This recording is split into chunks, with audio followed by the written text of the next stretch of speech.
नमस्कार। आज हम वैष्णो देवी गुफा मंदिर का इतिहास और वैष्णो देवी की पौराणिक कथा सुनेंगे। वैष्णो देवी का विश्व प्रसिद्ध और प्राचीन मंदिर भारतीय राज्य जम्मू और कश्मीर के जम्मू क्षेत्र में कटरा नगर के समीप की पहाड़ियों पर स्थित है। इन पहाड़ियों को त्रिकुटा पहाड़ी कहते हैं। यहीं पर लगभग 5200 फीट की ऊंचाई पर स्थित है माता रानी का मंदिर। यह भारत में तिरुमला वेंकटेश्वर मंदिर के बाद दूसरा सर्वाधिक देखा जाने वाला धार्मिक तीर्थ स्थल है। त्रिकुटा की पहाड़ियों पर स्थित एक गुफा में माता वैष्णो देवी की स्वयंभू 3 मूर्तियां हैं। देवी काली दाएं, सरस्वती बाएं और लक्ष्मी मध्य पिंडी के रूप में गुफा में विराजित हैं। इन तीनों पिंडियों के सम्मिलित रूप को वैष्णो देवी माता कहा जाता है। इस स्थान को माता का भवन कहा जाता है। पवित्र गुफा की लंबाई 98 फीट है। इस गुफा में एक बड़ा चबूतरा बना हुआ है। इस चबूतरे पर माता का आसन है, जहां देवी त्रिकुटा अपनी माताओं के साथ विराजमान रहती हैं। भवन वह स्थान है जहां माता ने भैरवनाथ का वध किया था।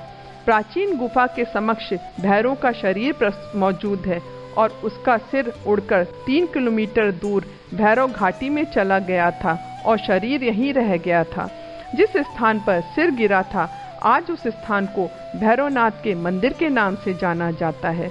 कटरा से ही वैष्णो देवी की पैदल चढ़ाई शुरू होती है, जो भवन तक करीब 13 किलोमीटर और भैरव मंदिर तक 14.5 किलोमीटर है। मंदिर के संबंध में कई तरह की कथाएं प्रचलित हैं। एक बार त्रिकुटा की पहाड़ी पर एक सुंदर कन्या को देखकर भैरवनाथ उसे पकड़ने के लिए दौड़े। तब वह कन्या वायु रूप में बदलकर त्रिकुटा पर्वत की ओर उड़ चली। भैरवनाथ भी उनके पीछे पीछे भागे। माना जाता है कि तभी मां की रक्षा के लिए वहां पवन पुत्र हनुमान पहुंचे। हनुमान जी को प्यास लगने पर माता ने उनके आग्रह पर धनुष से पहाड़ पर बाण चलाकर एक जलधारा निकाली और उस जल में अपने केश धोए। फिर वही एक गुफा में प्रवेश कर माता ने 9 माह तक तपस्या की और हनुमान जी ने पहरा दिया। फिर भैरवनाथ वहां आ धमके। उस दौरान एक साधु ने भैरवनाथ से कहा कि तू जिसे एक कन्या समझ रहा है, वह आदि शक्ति जगदम्बा है, इसलिए उस महाशक्ति का पीछा छोड़ दे। भैरवनाथ ने साधु की बात नहीं मानी। तब माता गुफा की दूसरी ओर से मार्ग बनाकर बाहर निकल आई। यह गुफा आज भी अर्धकुमारी या आदि कुमारी या गर्भजून के नाम से प्रसिद्ध है। अर्धकुमारी के पहले माता की चरण पादुका भी है। यह वह स्थान है जहां माता ने भागते भागते मुड़कर भैरवनाथ को देखा था। अंत में गुफा से बाहर निकलकर कन्या ने देवी का रूप धारण किया और भैरवनाथ को वापस जाने की कहकर वह फिर से गुफा में चली गई। लेकिन भैरवनाथ नहीं माना और गुफा में प्रवेश करने लगा। यह देखकर माता की गुफा पर पहरा दे रहे हनुमान जी ने उसे युद्ध के लिए ललकारा और दोनों में युद्ध हुआ। युद्ध का कोई अंत न देखकर माता वैष्णवी ने महाकाली का रूप लेकर भैरवनाथ का वध कर दिया। कहा जाता है कि अपने वध के बाद भैरवनाथ को अपनी भूल का पश्चाताप हुआ और उसने मां से क्षमादान की भीख मांगी। माता वैष्णो देवी जानती थी कि उन पर हमला करने के पीछे भैरव की प्रमुख मंशा मोक्ष प्राप्त करने की थी। तब उन्होंने न केवल भैरव को पुनर्जन्म के चक्र से मुक्ति प्रदान की, बल्कि उसे वरदान देते हुए कहा कि मेरे दर्शन तब तक पूरे नहीं माने जाएंगे जब तक कोई भक्त मेरे बाद तुम्हारे दर्शन नहीं करेगा। उपरोक्त कथा को वैष्णो देवी के भक्त श्रीधर से जोड़कर भी देखा जाता है।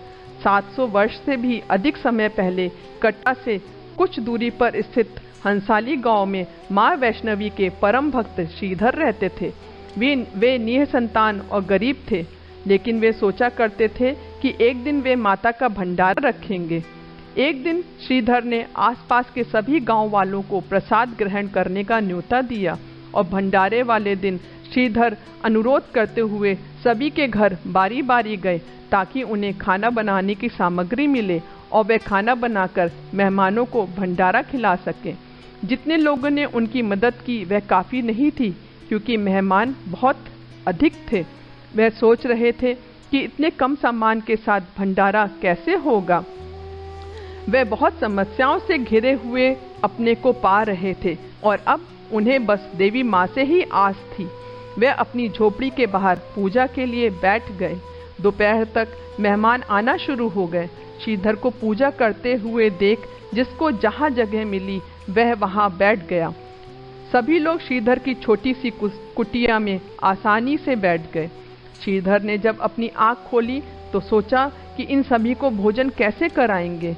तब उन्होंने एक छोटी लड़की को झोपड़ी से बाहर आते हुए देखा जिसका नाम वैष्णवी था। वे भगवान की कृपा से आई थी। वे सभी को स्वादिष्ट भोजन परस रही थी। भंडारा बहुत अच्छी से संपन्न हो गया।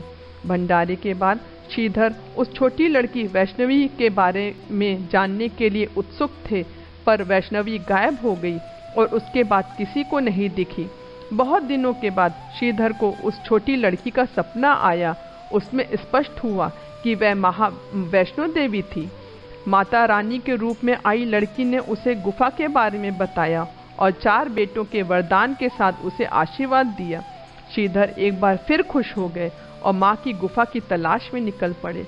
कुछ दिनों बाद उन्हें वह गुफा मिल गई और तभी से वहाँ पर माता के दर्शन के लिए श्रद्धालु जाने लगे। धन्यवाद। अगर आपको हमारा चैनल पसंद आ रहा हो तो कृपया करके उसे सब्सक्राइब करिए।